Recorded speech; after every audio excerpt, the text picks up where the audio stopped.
Hello, welcome back to my studio. Today I want to look at a few tips and some concepts about getting the best out of your painting this year. It's going to be focused on important fundamental issues, so stick around and watch a bit more and see if this is going to help you get into your painting with a lot more passion and interest in 2022.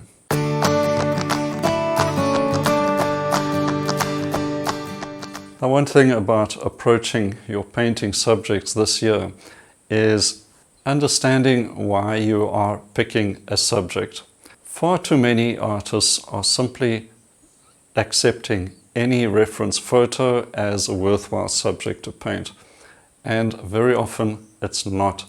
I want you to look for subjects that appeal to you. Take the trouble of going outdoors, going to the next neighborhood, going to another place that you enjoy visiting. Don't worry about the big panoramic scenes. Go for the intimate scenes, the focus of that smaller situation that may have something really attractive in it. Now, how do you see those scenes? How do you see the simplicity of a more intimate composition? Now, you may have heard me mention many times the trick of squinting your eyes a little. It's something I learned from Clint Eastwood. Well, not really, but I always say, use your Clint Eastwood eyes.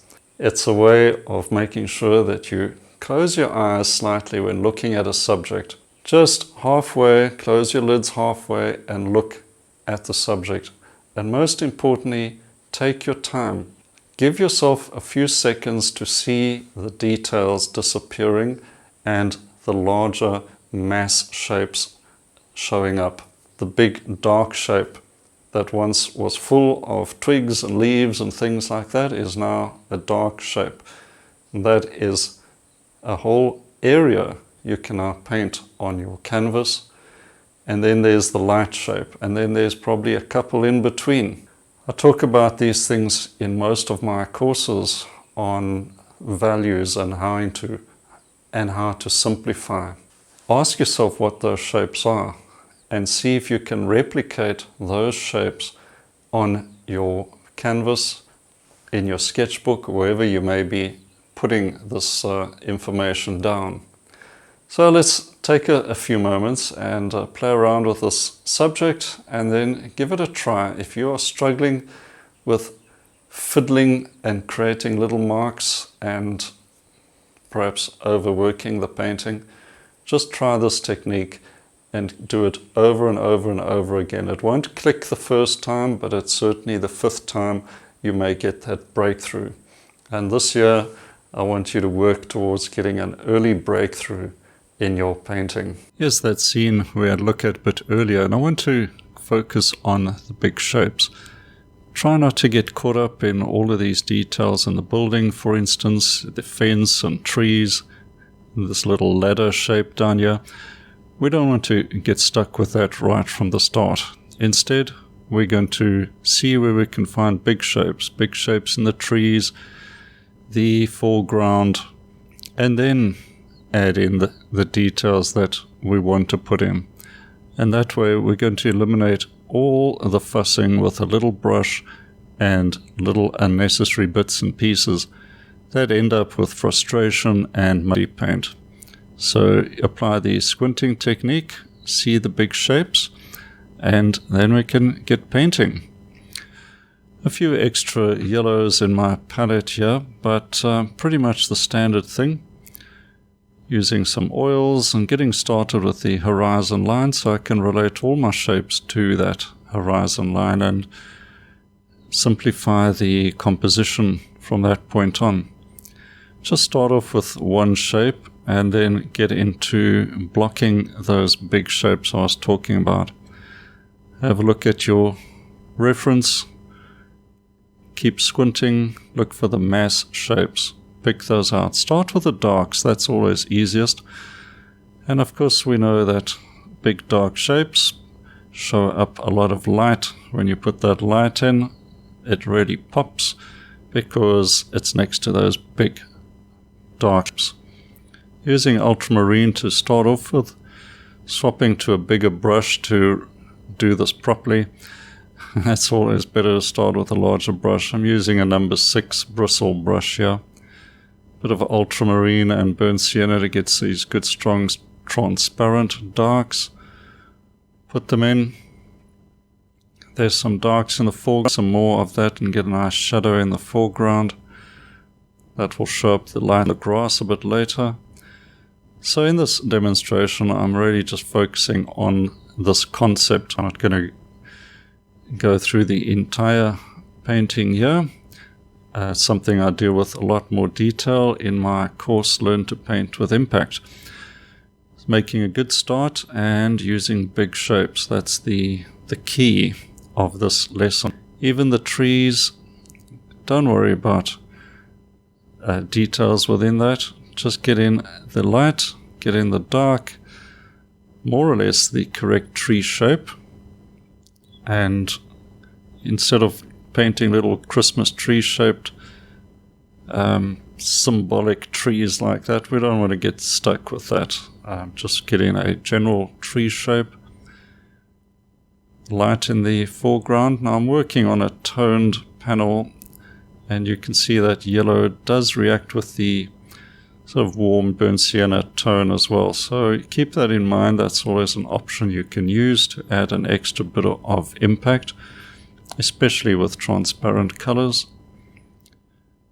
Now you may say at the moment there's a preponderance of dark, okay, but we get the foundation in, and this is where the painting is built up, and we bring in those lights later on.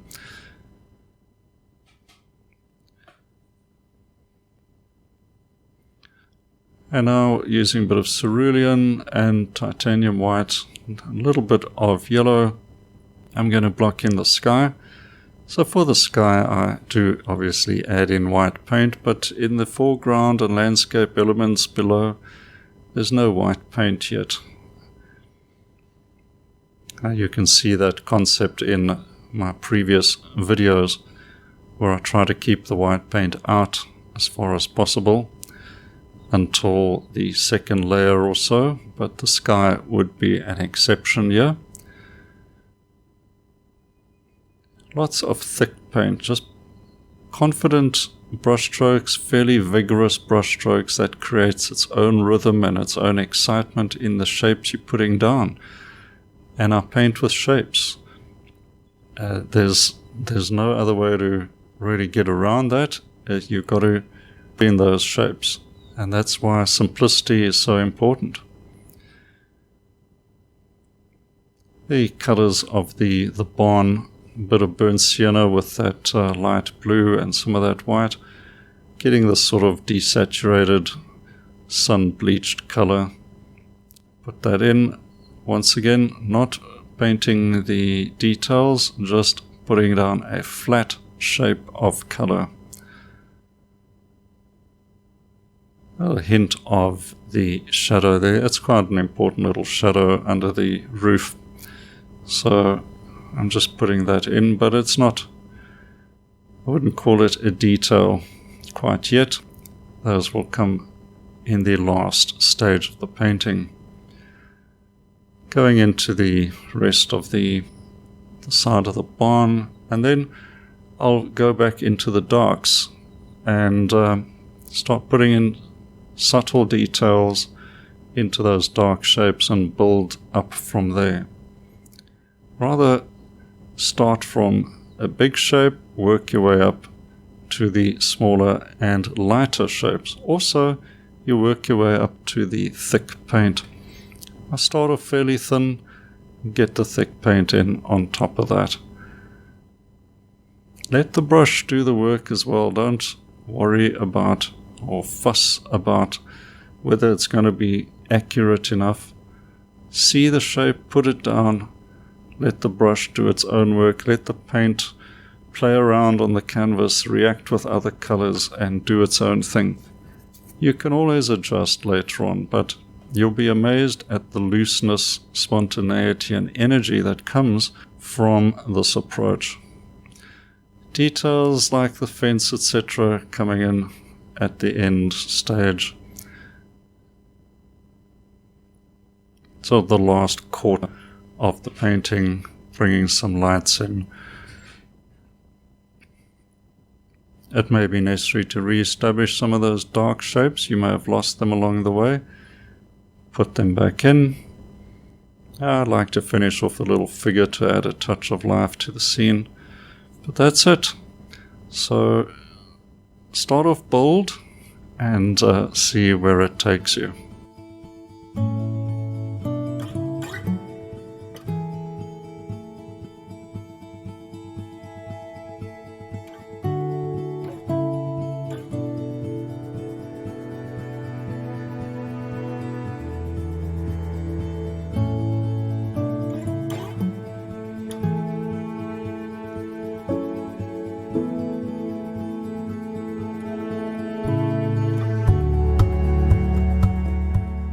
Alright, I hope you enjoyed that little, I suppose, getting back to fundamentals, getting back to the absolute basics and just refreshing the mind. And we can tackle the rest of the year perhaps from a stronger footing. Don't forget, there's a free course for you up here, also in the description.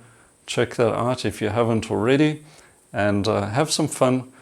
Just learn something new and make the most of this year, a very important year. I mustn't forget to mention, if you haven't subscribed, please do that now and hit the notification bell so you don't miss the next video, and take a visit to my painting school as well. Just follow the free course and have a look and see if there's anything else that interests you there. I look forward to meeting you in one of my courses soon. Okay, until next time, cheers for now.